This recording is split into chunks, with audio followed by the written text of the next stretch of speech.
നമസ്കാരം ശ്രീകാന്ത് സാർ. എൻ്റെ പേര് സംഗീജ. സംഗീജ നല്ല പേര് അല്ലേ? ത്രിമധുരത്തിലെ എൻ്റെ രണ്ട് അനുഭവങ്ങൾ സാറ് ഞാൻ എഴുതി. അത് രണ്ടും സാറ് ഭംഗിയായിട്ട് വായിച്ചു. ഓരോ അനുഭവങ്ങൾ സാറ് വായിക്കുമ്പോഴും നമ്മൾ ഉളവാകുന്ന ഭക്തിയുടെ ഒരു ആഴം പറഞ്ഞറിയിക്കാൻ കഴിയുന്നില്ല. അത്രത്തോളം വലുതാണത്. സാർ വളരെയധികം നന്ദി.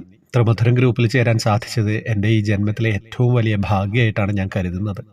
അനുഭവങ്ങൾ സാറ് വായിക്കുമ്പോൾ നമ്മളോടൊപ്പം ഭഗവാനുള്ളതായിട്ടൊരു ഫീലാണ് ഉണ്ടാവുന്നത്. നേരത്തെ സൂചിപ്പിച്ച പോലെ എൻ്റെ രണ്ട് അനുഭവങ്ങൾ ഞാൻ എഴുതിയിരുന്നല്ലോ.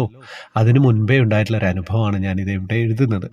എല്ലാം ഭഗവാൻ നിശ്ചയിക്കുന്നത് പോലെ നടക്കുന്നു. ഹരേ കൃഷ്ണ. കഴിഞ്ഞ വിഷുവിനുണ്ടായിട്ടുള്ള സംഭവമാണ്. എൻ്റെ വീട്ടിൽ കൃഷ്ണവിഗ്രഹം ഇല്ലായിരുന്നു. നേരത്തെ ഉണ്ടായിരുന്ന വിഗ്രഹം കേടുവന്നതുകൊണ്ട് അത് മാറ്റിയിരുന്നു. അതിനുശേഷം വർഷങ്ങളോളം എൻ്റെ പൂജാമുറിയിൽ കൃഷ്ണവിഗ്രഹം ഇല്ലായിരുന്നു. എന്തോ എനിക്ക് വാങ്ങാൻ പറ്റിയിട്ടില്ല. ഈ വിഷുവിൻ്റെ തലേന്ന് യാദൃശ്ചികമായിട്ട് ആറന്മുള അമ്പലത്തിൻ്റെ ഭാഗത്തുകൂടി വരേണ്ടി വന്നു. പെട്ടെന്ന് എൻ്റെ മനസ്സിൽ കൃഷ്ണവിഗ്രഹം വാങ്ങുന്ന കാര്യം ഓർമ്മ വന്നു. പിറ്റേന്ന് കണി കാണാൻ ഭഗവാന്റെ വിഗ്രഹം വയ്ക്കാമല്ലോ. ഒരു ഹോസ്പിറ്റലിൽ പോയി തിരികെ വരികയായിരുന്നതുകൊണ്ട് കയ്യിൽ പൈസയും കുറവായിരുന്നു.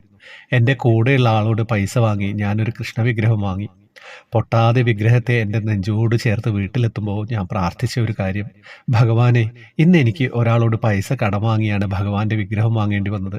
അടുത്ത വർഷം എനിക്ക് കയ്യിൽ പൈസ ഇല്ലാത്ത ഒരു അനുഭവം ഉണ്ടാവരുതേ എന്ന് മനസ്സിൽ കരഞ്ഞ് പ്രാർത്ഥിച്ചുകൊണ്ടാണ് ഞാൻ വന്നത്. കാരണം ഞാനൊരു ടീച്ചറാണ്. വർഷങ്ങളോളം പല സ്കൂളിൽ അൺഎയ്ഡഡുകളിൽ പഠിപ്പിച്ചു. ഇപ്പോൾ 4 വർഷത്തോളമായി ശ്വാസം മുട്ടലിൻ്റെ പ്രോബ്ലം ഉള്ളതുകൊണ്ട് പോകാൻ പറ്റുന്നില്ല. അതുകൊണ്ട് തന്നെ എനിക്ക് വരുമാനം ഇല്ലാത്തൊരവസ്ഥയായി. അസുഖം ഇതായതുകൊണ്ട് സ്കൂളിൽ പോകാൻ കഴിയാത്ത അവസ്ഥയുമായി. ഞാൻ അന്നേ വിഷമിച്ചിരിക്കുന്ന ഒരു സമയമായിരുന്നു. അപ്രതീക്ഷിതമായിട്ട് എനിക്ക് ടാറ്റ AIA എന്ന ഇൻഷുറൻസ് കമ്പനിയിൽ നിന്നും ഒരു കോൾ വന്നു.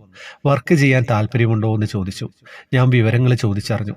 എൻ്റെ ആരോഗ്യസ്ഥിതിയും മറ്റും നോക്കിയപ്പോൾ എനിക്ക് എന്തുകൊണ്ടും സ്കൂളിനേക്കാളും നല്ലതാണെന്ന് തോന്നി. അധികം സ്ട്രെയിൻ ചെയ്യേണ്ടതില്ല. ഇപ്പോൾ 1 മാസമായിട്ട് ഞാൻ വർക്ക് സ്റ്റാർട്ട് ചെയ്തു. കുഴപ്പമില്ലാത്ത രീതിയിൽ മുന്നോട്ട് പോകുന്നു. ടീച്ചിങ് ഫീൽഡ് മാത്രമല്ല, ISRO റിസർച്ച് ഫീൽഡിൽ തുടങ്ങിയ പല മേഖലകളിലും ഞാൻ വർക്ക് ചെയ്തിട്ടുണ്ട്. ഇപ്പോൾ ഈശ്വരൻ എനിക്ക് തന്ന തൊഴിലാണ് ടാറ്റ AIA എന്ന ഇൻഷുറൻസ് കമ്പനിയിലെ അഡ്വൈസറായിട്ട് വർക്ക് ചെയ്യാനുള്ള ഒരു അവസരം. എനിക്ക് ഇതിൽ പിടിച്ചു നിൽക്കാനും എനിക്ക് സാമ്പത്തിക ഭദ്രത കൈവരിക്കാനും സാധിക്കണം എന്ന് തന്നെയാണ് ഇപ്പോഴത്തെ എൻ്റെ പ്രാർത്ഥന. സാർ, എൻ്റെ അനുഭവം വായിക്കണേ. എൻ്റെ പ്രാർത്ഥന ഭഗവാൻ കേൾക്കുമെന്ന് ഉറച്ച വിശ്വാസത്തോടു കൂടി അടുത്ത അനുഭവം എഴുതാൻ ഭഗവാൻ അവസരം തരട്ടെ എന്ന പ്രാർത്ഥനയോടുകൂടി നിർത്തുകയാണ്. സംഗീജ എന്ന ഭക്ത. ദീർഘിപ്പിച്ചത് ക്ഷമിക്കണേ. സാറിനും കുടുംബത്തിനും എല്ലാവിധ ഐശ്വര്യങ്ങളും ഉണ്ടാവട്ടെ എന്ന് ഉണ്ണിക്കണ്ണനോട് ആത്മാർത്ഥമായിട്ട് പ്രാർത്ഥിക്കുകയാണ്. ഹരേ കൃഷ്ണ. എന്താ കഥ? സംഗീജയുടെ ജീവിതത്തിൽ മാറ്റങ്ങൾ ഉണ്ടാവണം എന്നുള്ളത് ഭഗവാൻ നിശ്ചയിച്ചിട്ടുണ്ടാവും. അതുകൊണ്ട് ആ മാറ്റങ്ങളിലേക്ക് സംഗീജ മെല്ലെ നടന്നെടുക്കുകയാണ്. ഒന്നും പറയാനില്ല. ഹരേ കൃഷ്ണ. വേറെ എന്താ? വേറെ നിങ്ങളെല്ലാവരും അനുഭവങ്ങൾ അയക്കുക കേട്ടോ. അനുഭവങ്ങൾ അയക്കുമ്പം മനസ്സുകൊണ്ട് എഴുതുക. മനസ്സുകൊണ്ട് എഴുതുക എന്ന് വെച്ച് കഴിഞ്ഞാൽ മനസ്സിൽ ആണല്ലോ നമ്മുടെ അനുഭവങ്ങൾ ഉണ്ടാവുക. നമ്മളത് കണ്ണനോടുള്ള ഒരു പ്രാർത്ഥനയായിട്ട് തന്നെ എഴുതിയിട്ട് അയക്കുക. വാട്സപ്പ് ഗ്രൂപ്പിൽ ജോയിൻ ആവുക. ജോയിനായിട്ട് അയച്ചാൽ നമുക്കൊരു 10 ദിവസം കൊണ്ട് പറയാൻ പറ്റും. അല്ലെങ്കിൽ ഒരു 2 മാസമൊക്കെ നിങ്ങൾ കാത്തിരിക്കേണ്ടി വരും. ദീർഘമായ കാത്തിരിപ്പുണ്ടാവും.